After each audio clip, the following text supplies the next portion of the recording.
What made you want to be an entrepreneur? I think my whole life I wanted to own something. Everywhere I've worked, I've always tried to do better than when I entered that role. You know, as an owner, you pretty much do them all, right? You do Yeah, everything from wear a busing lot to of different dishing. hats. You do. Yeah. And then there's the true interaction with the customer. You're viewed differently when you're the owner, aren't you? Yeah. You know, when a customer Oh, comes yeah. in, they look at you a little different. A long time ago, I learned you have to, realize who your customer is. Taking care of our customers and knowing who they are is a huge part of being an entrepreneur. Because in my experience, word of mouth is the cheapest and best form of advertising. What are some of the other things that have translated to some of your best successes? Two things really make a great restaurant: great food and great service. We're back. I am Chris. I'm sitting here with Rusty from the Rusty Tapp BBQ here in Colorado. Why don't you tell me a little bit about your business and a little bit about yourself? Sure. Well, we're a small community neighborhood feel full-service barbecue restaurant and bar, and we do a tremendous amount of catering. We are located in Littleton, and we've been in business for about 6.5 years now. Okay, 6.5 years. So that's long enough to get your feet under the ground and get some really good momentum and stuff. What made you want to get into the bar and restaurant industry? I don't know if anybody wants to get into the bar and restaurant industry. I think you find your way there, and you can't, get out in a way. Because those of us that are in the industry for as long as I have find a love for it. Hospitality, I think we forget that it's truly hospitality. And so once you're in, you want to continue to stay there. I started when I was young, in high school, and then even through college. Waiting tables or bartending, whether it was a full service place or a fast casual type of environment, or even just a mom and pop cafe. In my years in the industry, which is a lot, I've done just about everything you can do in it, and worked in just about every type of a restaurant. I've even done fine dining back in my college years. Okay. That was a long time ago too. Yeah. So what are some of the favorite things that you like to do inside of the industry and inside your business, from the small things to the bigger side of things, from being the busboy to being the owner? Oh, okay. You know what? As an owner, you pretty much do them all, right? You do Yeah. everything from Wear a busing lot to of different dishing. hats. You do. Yeah. I just like to serve, and so a long time ago, I had some great mentors growing up in the industry. A long time ago, I learned you have to, realize who your customer is. So, and that's maybe an odd saying, but as a cook, let's say, your customer truly is the server, the person grabbing the food. Of course, as a server, the customer is that person sitting in the seat, keeping your lights and electricity on. So for the different hats that I wear, I'm always serving somebody. And I really do enjoy all the different aspects, whether I'm, pouring a drink at the bar, talking to a customer, or putting a plate of food together. That I really love the way it looks, smells, tastes as it goes out. I love that. Yeah. Taking care of our customers and knowing who they are is a huge part of being an entrepreneur, and really, how we become successful, whether it's in the restaurant and bar industry, or if it's in the hotel management industry, or if it's in real estate or whatever. So that's definitely a good point. What made you want to be an entrepreneur, and what are your favorite things about it? Oh, I think my whole life I wanted to own something, and everywhere I've worked, I've always tried to do better than when I entered that role. So it kept growing. That was the goal. And if you had good people around you teaching and coaching you, then you were able to grow. I got to a point though where I realized maybe I'm not that good of an employee anymore. And actually, after opening a restaurant, I realized I'm a better owner than an employee, probably. Yeah. Is that because of your mindset, or what do you think attributes to that? I think it is a little bit mindset. I think it is a little bit wanting to do better, wanting to and then not truly understanding why we were doing certain things, whatever the company was that I was working for, whether it was mom and pop or a national chain. It just depends on the scenario. But I think that's what it was like just wanting to be the driver. more than anything. And what is your favorite part about being an entrepreneur? It's funny. People ask me how are things going, and I always say the doors are open and people are employed. And I really do enjoy, hiring, training, developing at whatever level I can with people and working with people. And then there's the true interaction with the customer. You're viewed differently when you're the owner, aren't you? Yeah. When a customer comes in, they look at you a little different. I've been general manager, area manager. I've been at directors. I've been at different levels through my career. But when you're the owner, they look at you a little different. So they love talking to the owner. Yeah. I remember our first year, and if I get off on a tangent, stop me. But I remember our first year. People know I do this. I said goodbye to every customer that left. Now, of course, it was a lot less back then. It was our first year than we have now. But I said goodbye to every customer to a point where regulars would kind of stop at the door. And my wife may be sitting there with me. I remember, a very specific time where she's like, gives me the elbow. She's like, they're waiting for you to say goodbye.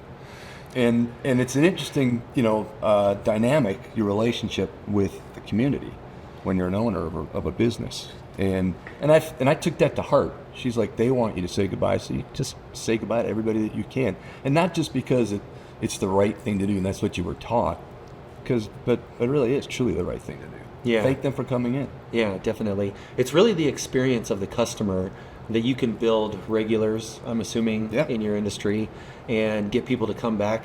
Because in my experience, word of mouth is the cheapest and best form of advertising. I'm sure you would probably say the same thing. Without a doubt. Yeah, correct. So saying goodbye to all the customers, I'm sure worked for you to get a lot of repeat people through the doors and everything. Other than, saying goodbye and building those rapport with your customer, what are some of the other things that have translated to some of your best successes? I know you talked about, working with your employees and everything. Sure. And all that stuff, but can you think of anything else that would contribute to that? So in my young management years, I learned from some great mentors at Bennigan's Restaurants that two things really make a great restaurant: great food and great service. You can have a hole in the wall across town, but if you provide great food and great service, people will go out of their way to get to your place. And if you start thinking about your favorite places of all time, I'm going to guess that most people are going to say some little hole in the wall somewhere, some little mom and pop independent place. Where they know everybody. Right, exactly. And so providing great food and great service are two of the things I love to do the most. So you have to do that through setting expectations, follow-up and coaching and all that. But, having a great menu and having great people work for you and with you is something I truly enjoy. Yeah. Well, kind of tell me a little bit about your training process and how you mentor your employees, and kind of flip the script a little bit from when you were mentored on how you train your employees and how you handle situations with them and get them to work well inside of your business and see your vision. That's got to be the hardest thing for me, to help them see the vision. And first you have to have one, right? You've got to have something that is written down or some kind of a mission statement. Do you have one? No. Provide great food and you great don't service. even have to have it. Yeah, great food, great service. It can be as simple as that. It is. It truly is. And there's so many little pieces that tie into it. Clean, neat, organized environment, friendly, outgoing, fun, front of house staff. I used to call the people in our kitchens, wherever I worked, almost like artists. And at varying levels, where, I learned in fine dining, every little crumb counts, right? And if you can, create that environment with your cooks in the kitchen that they are artists in essence, even if you put a sandwich and fries in a basket with a liner. A lot of it is follow-up, a lot of it is coaching, setting a clear expectation with them. And then, man, if you don't give them positive feedback, you're failing. If you're constantly just laying the hammer down and not telling them great job, that looks awesome, or even, what we used to call it the Oreo cookie, where you do a compliment, critique, compliment, where you're like, oh, the sandwich looks really good, but if you could just put the pickle over here on the plate, but man, that looks great going out. Yeah.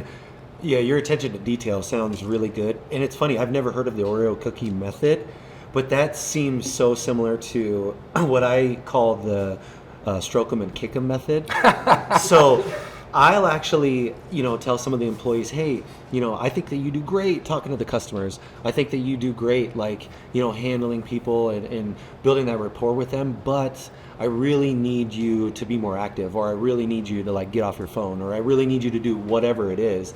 So you do, the stroke them, you like feed their ego a little bit, and then you give them the critique on what they need to do better. And that seems to work a little bit better in my experience. So that's good. And I'm glad that you had mentors as well.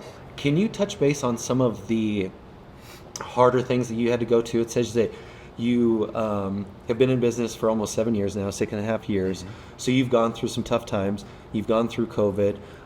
Have you been in that same location for 6.5 years, or have you moved around? Yeah. Okay.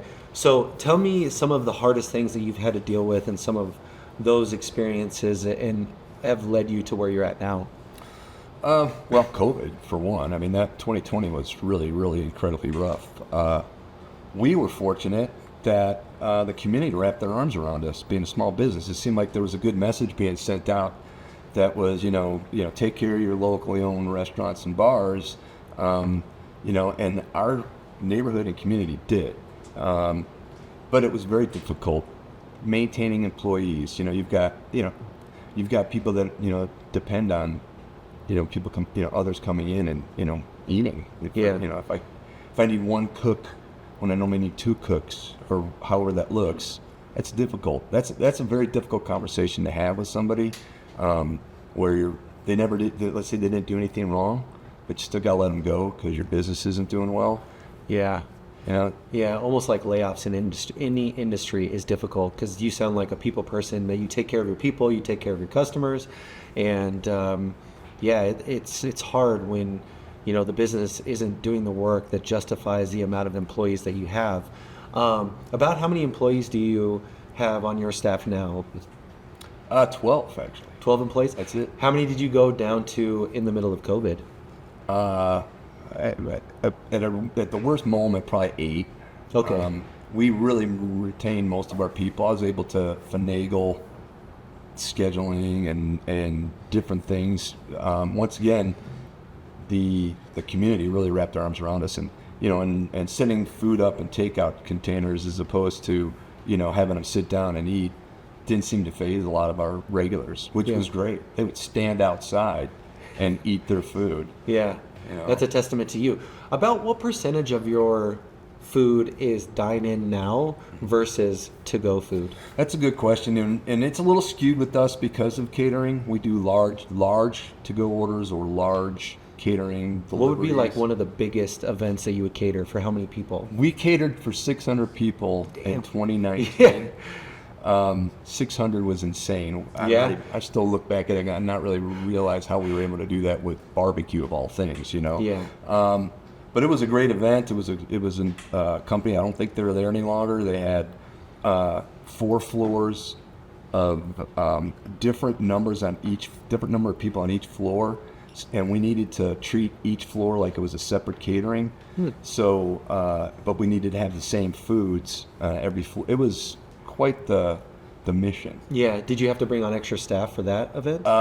We got a lot of help from family and friends for that event. Okay. Yeah, it was. Even just transporting the food there was a struggle, and it was a cold day. Yeah. All hands on deck. Yeah. Totally. Yeah. So you got to roll with the punches, right? Oh yeah.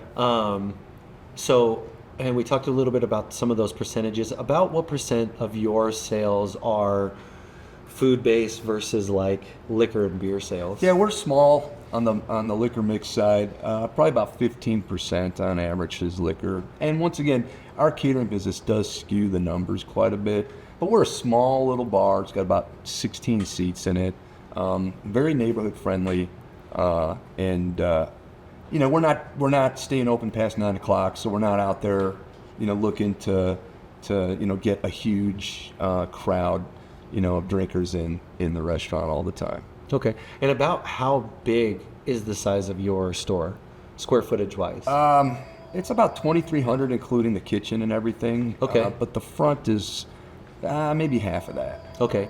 If you could open up another location, what do you think would be the perfect square footage for what kind of volume you would like to do? I would think that keeping it small is smart, especially right now. I love that idea. I just think that small is smart. I almost would think, just the bar and takeout might work with a decent patio. And, maybe I'm dreaming. But yeah, absolutely small. We've got, a dozen tables in our dining room. Like I said, about 16 seats in the bar. And then the patio's got another, 20 seats. I feel like, with expenses the way they are today, real estate is just getting out of control.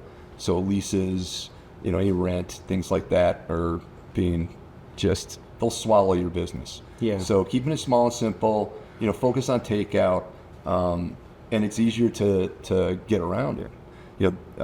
Really, this place itself, you can see the whole place, which is fantastic. Yeah. Yeah, I think that there's something said in a smaller, more efficient place. Because, then if you have, 10 or 12 customers, it seems like it's full. And I know that fast casual and that experience is really growing a lot in America. So I think that you've found a nice little niche and a sustainable business model that fits your needs with your business. Now, do you have any other aspirations of growing or adding more locations or doing anything else? I mean, deep down, Yeah. it's in there. Is that your wife talking to you Maybe. back there? Yeah. She was talking. She'd say, I don't know what she'd say, actually. I'm not going to put words in her mouth. Yeah, yeah. So, but you're okay just having one store? For now, yeah. Yeah. Yeah, for now. I think Okay. that there's an opportunity for, for growth. Even duplication is, if you could duplicate your efforts, then yeah, that shows a lot of success. We'll have to see how the economy rolls this year, right? Yeah, yeah. It's definitely one thing that we all have to, take a look at and see and assess and just kind of look and see how it affects our business. With that said, is your business, is it pretty consistent throughout the entire year, or is it a little bit seasonal, or do you see anything like that? No, great question. It's very seasonal. Like we Okay. make a chunk of our change from April to September, and then it just kind of goes down, Okay. through the winter months. People don't think of barbecue in winter. I think, and we're semi-dependent on our catering sales in many ways, which really helps kind of push us through. And that's one reason why summer is so much better than the winter months. There's just a whole lot more caterings and large orders going out. Do you think that your patio space has a lot to do with that too? Maybe a little bit. I think that a lot of people love to eat outside. I would love to expand the patio. Yeah. It would be great if we could. I think that it would work. Yeah. Interesting. Yeah, I know that a lot of people love the patios, especially in nice weather. We're here in Colorado where we don't get that all year round, so it can be a little bit seasonal. So in talking about your entrepreneurship journey with yourself, how do you measure success for yourself? That's a good question too. Everything is financially motivated, right? We don't get into this, entrepreneurship to, just be philanthropic. So I think that making money, in what we do is important. So you can measure it in that way. But I also learned a long time ago that you have to give back to the community. You can't just take. There's got to be opportunities to give back, whether it's through donating gift cards or food or whatever you do, or if you go to events where you're able to give back. So I think success is being involved in as much as we can outside the four walls as well.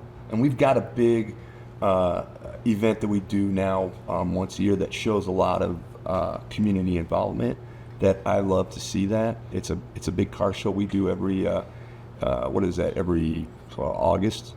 Okay. Yeah, and it really does show how intertwined we are with the local community. Yeah, that's very cool. How many people will you get for the car show?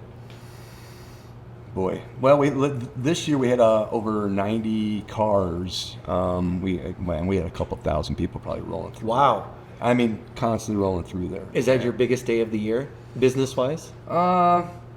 Yes. In essence, it is. We do like large catering orders that like pile on top of each other through the summer. That like once again skews your numbers I could do a couple of 200 person caterings in the same day, and then that would like bump those numbers up. But yeah, that is a big sales day for us. Yeah. So, and how do you get a lot of those catering events? How do you get your name out there? How do people find you? When I said I did just about everything in this industry, Yeah. I never was good at marketing, and I think I just couldn't wrap my brain around it. So the key thing for me is having a good marketing plan, or at least some sort of social media investment, whether and that helped us tremendously get the name out, and then word of mouth, as we talked about. I heard about you, or from my friend or my sister or my relative, whatever.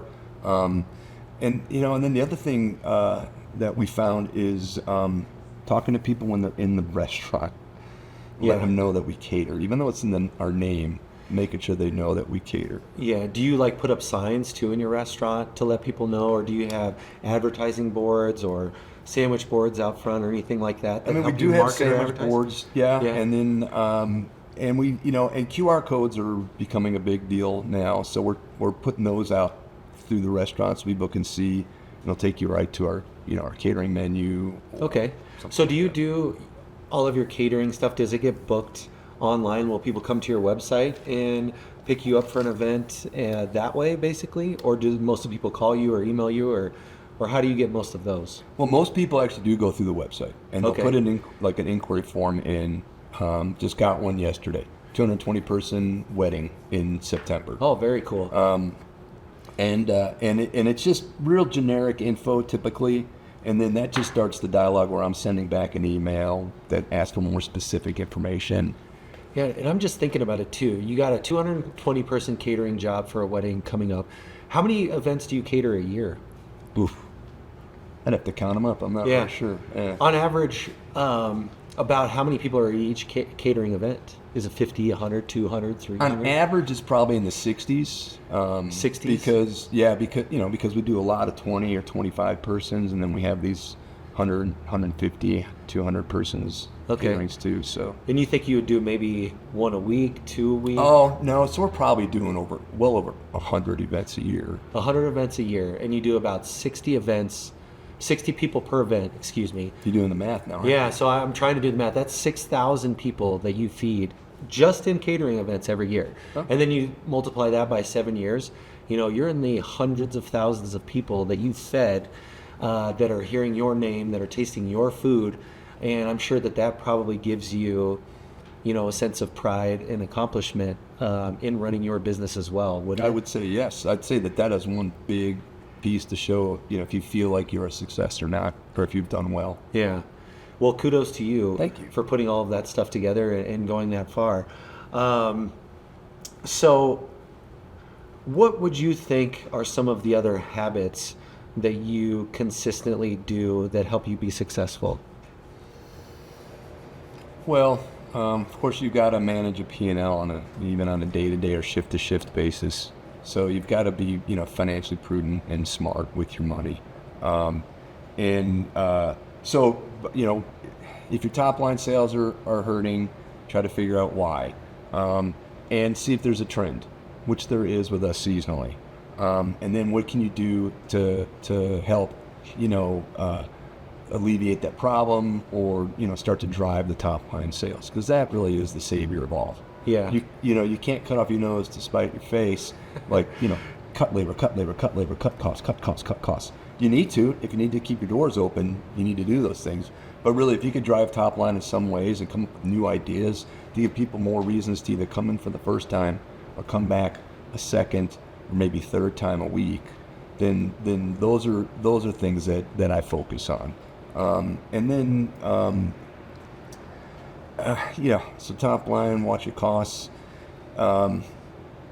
Chris, I lost my train of thought because I forgot the original question. Yeah, one of the things that I like to do too in the industry is I go off of my operating costs, Right. Because you have a lot of fixed costs that are going to stay stagnant, like your rent, your insurance, your trash bill, your cam charges, all of that stuff can stay pretty consistent. So you can bet on those. Then you have a lot of costs that are variable costs, and that's like your labor, your cost of goods sold. Those types of things can go up and down with anything. And so, as far as like an operating cost in the restaurant industry, they say, or the experts say, you should operate between 8 to 10% of your fixed cost should be your volume. So I kind of do a 10 times multiple on what my lease is, what my insurance is, what my taxes are. So that's how I kind of keep track of those fixed costs and how I should drive and where my top line growth should be. But I'm more of a bottom line type of guy because, it doesn't matter. We could still do $1 million, $2 million, $5 million, $10 million, $100 million in sales and still lose money like some of the other big companies do. Right. And so that's like you were saying, you definitely need to be able to read your P&L because you might still be making money, but you might have no cash. Exactly. So, but I think that you have all the right habits and doing the things, basically showing up every day, training your people right, giving your customers a great experience. All of those things make you a successful entrepreneur. So that's good, definitely. So we talked about your marketing a little bit too. I wanted to ask you here, and I'm going to kind of flip the script here and say, what are some of the reasons why you shouldn't get into the bar and restaurant industry? Well, it's demanding on your time and physical demands too. If you're looking for a 9 to 5 Monday through Friday job, I wouldn't ever suggest opening any kind of business. Restaurants and business ownership, you're always on call. You need to be prepared for that. You need to be prepared for missing important events, whether it's family related, things like that. You need to be prepared for giving your time to your business because you want to be a success. Yeah. And you need your family to wrap themselves around it as well. If that's not something you want, or if that's not, if you're more driven towards something consistent, whether it's the income and hours and that you work and things like that, then Less risk. Entrepreneurship, less risk. Yeah. So what does a typical work week look like for you in your industry as far as hours go? It all depends on really what you want to get out of it. I can work 5 days a week as a kitchen employee, like filling that void, or as a bartender if I wanted to save labor, or I could just be that extra person there, like that managerial type who's filling the gaps on the days that you should be there. My first year that we were open, I was there every day, open to close, because I needed to see what it was like all the time. Sometimes I was working, sometimes I wasn't. When I say working, I mean like a role. Yeah, like a bartender, right, or a busser, right, or a cook, right, or whatever. So when you say open to close every day when you started, and you guys open at what time? 11, but I was 11. there with the cooks at 8. At 8. So you were working, and you said you close at 9, but you close the doors at 9. That's right. not when you go home. Right. So you were basically working from 8 till probably 10, 11 at night. 10 maybe, 9:30, 10. Just depends on if there was a lot of late business for us. Yeah. And you guys, are you open 7 days a week? Yeah. Yeah. So it's a lot. Yeah, but I was committed to it, and there was don't get me wrong, there was a lot of sitting around in the first year. There was a lot of hoping people are coming through the door. Yeah. But you need to see the flows and the business flow, and you need to see the trends, and you need to see if you're doing all the right things as well with your systems and processes in the front and the back of house, just to make sure that you're doing the right things. Yeah. So we talked about why you shouldn't get into the industry. What are some of the things on why you should get into the industry? And I know you talked about this a little bit earlier, but why do you stay in it? Yeah, I know, because I could say freedom.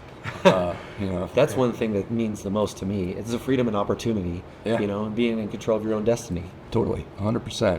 And because you can get a lot of the same positive feelings from being a general manager, let's say, of a bar or restaurant where you're helping people and doing different things. But when your name's on the door, when your name's on the lease, or you and your business partner are working together to help something grow, and you see it grow, and not just from a top line or bottom line number.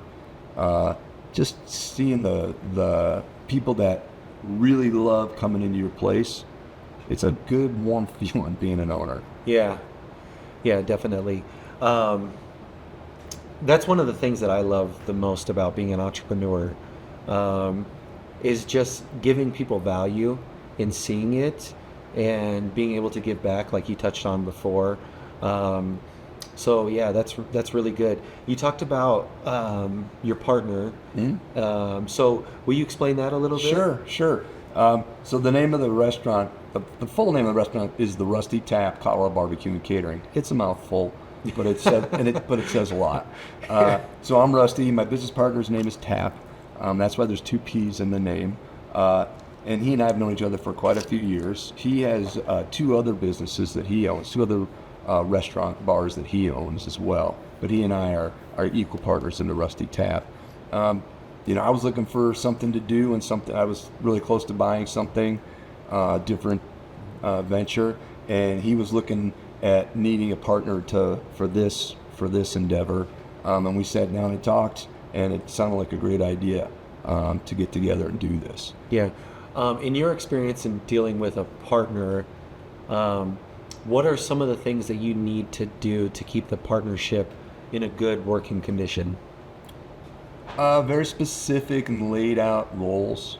Okay. Of course, have a good partnership agreement, but with real specific definitions, making sure that each person's 100% involved, and accountable.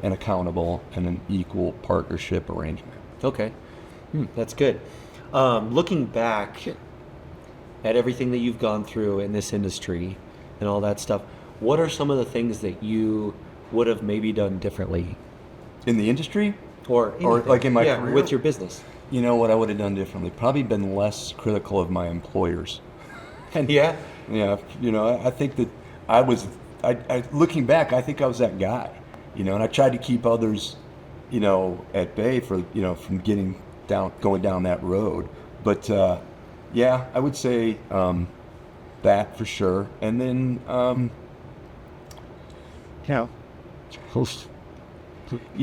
got some friends that work for the same company for like 30 years. Yeah. And I would say that trying to not always look for the greener grass, the greener pastures, and make a place for yourself where you're at and grow there is a piece of advice I would give people getting into any job. Yeah. I see that a lot too with employees that leave and go to a different location in the same industry. Yep. And then want to come back 6 months or a year or 2 years or whatever it is later because they think that the grass might be greener on the other side or it's going to be different, which by all means, like, I am a supporter like you of our employees growing, going back to school, doing something different and doing something great for their lives and try to fulfill their purpose, their destinies, their desires on what they would like to do. But at the same time, a lot of people don't realize that, changing companies, changing jobs, changing, environments doesn't change the person that you are, right? So a lot of times you got to look inside yourself and change that person before you go and, go to the next bar, the next barbecue place down the road and think that things are going to be totally different, right? Mm-hmm. So that's one of the things that I like to do, and one of the habits that I really portray is try to obviously, have self-development and really work on myself. And by doing so, in turn, you're working on your business, you're working on your employees, you're working on your family, everything else kind of falls in line. So that's really good. What are some of the mistakes that people should avoid when starting their business or working with a partner in your perspective? Well, I think this is going to be probably a no-brainer. Actually, I think a lot of people don't realize that you need more money than you think you need. Yeah. I think that...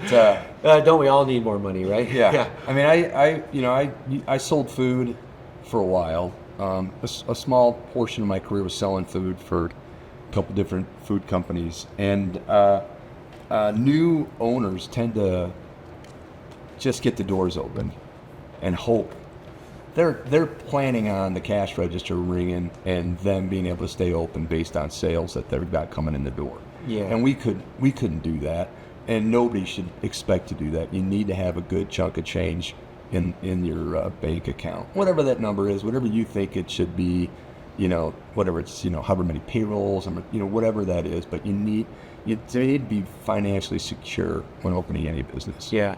Basically, maybe think that you can have 3 to 6 months of operating capital just to keep the doors open. Right. If, to pay the fixed costs, and you can do all the extra work and stuff.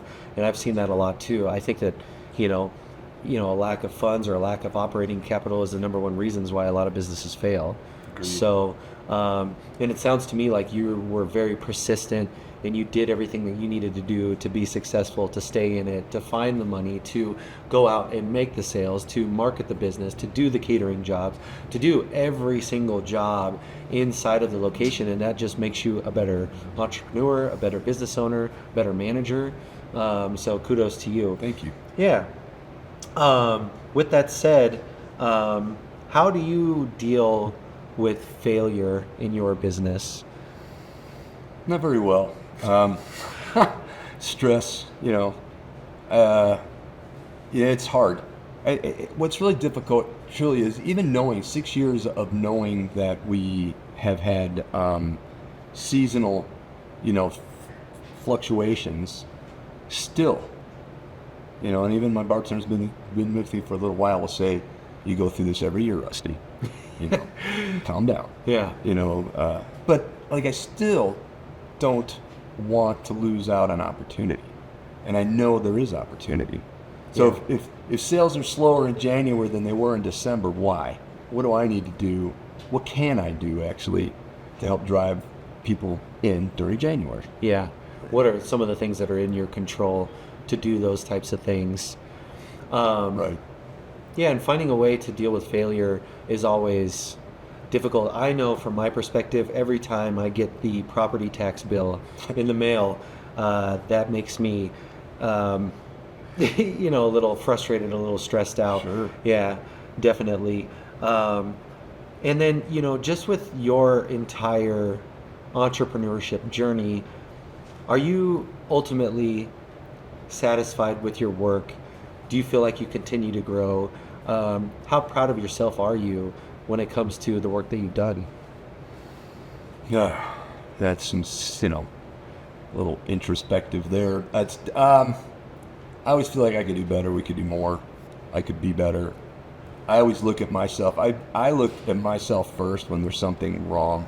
Somebody doesn't show up, if I hired the wrong person, whatever it is. I always look at how did I miss that? Why did I hire that person, or why did I buy that product, or why did we go with this special, or whatever it is. Yeah. I'm always like looking at myself and how I could do better. So, I feel like I made it to here, but I know we can get here. Yeah. You talk about building your specials inside your business.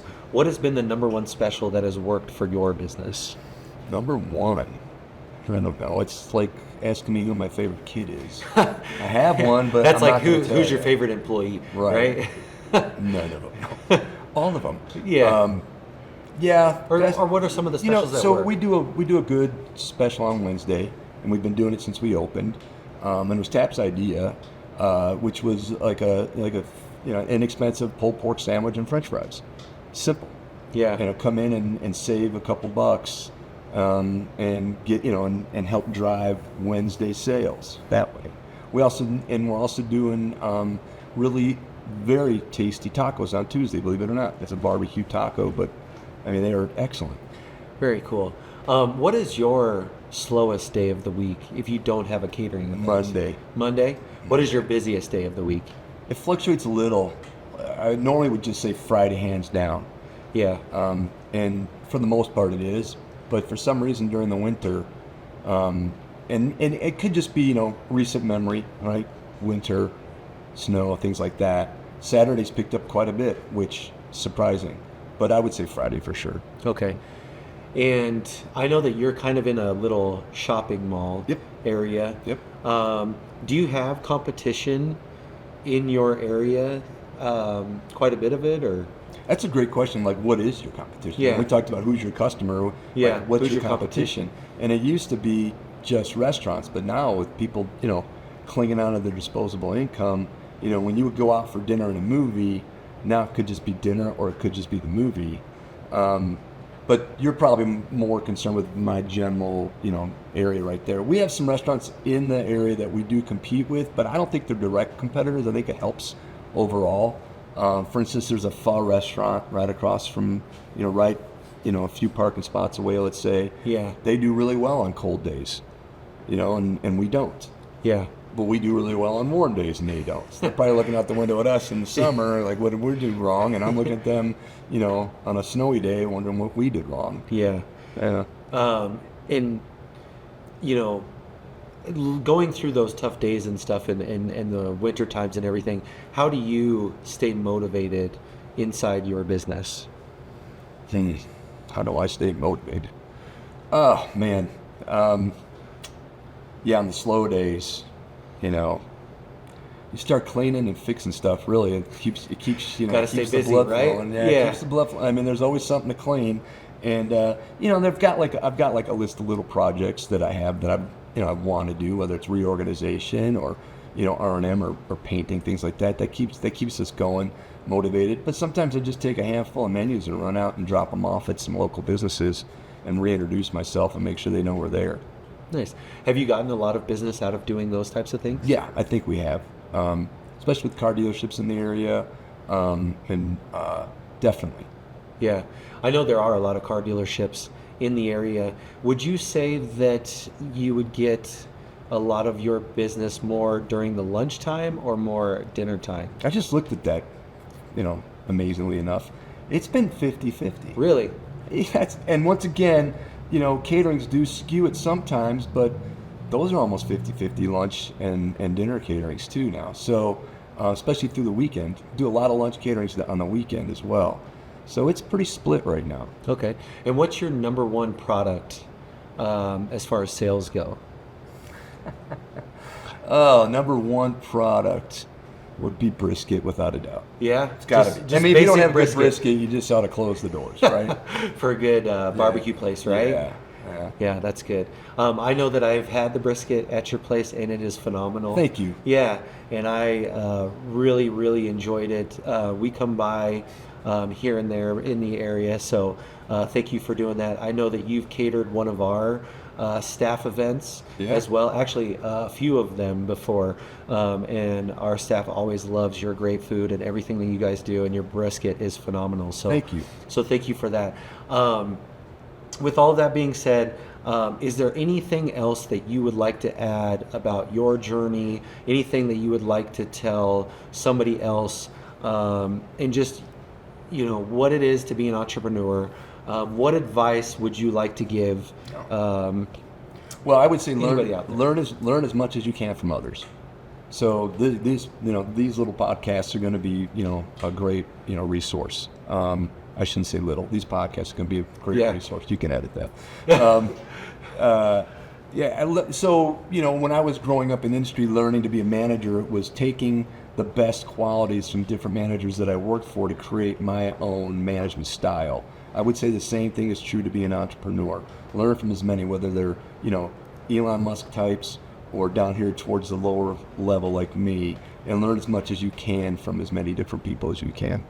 Well, thank you so much, Rusty. I appreciate you coming on the show and talking with me today. I really appreciate everything that you've done. I think you have a very successful business, and good luck on your journey going forward in your entrepreneurship career. Thanks, Chris. Thank you. Appreciate it. Yeah, It's been for a pleasure. sure, man. It's been a pleasure. Thank you. Definitely.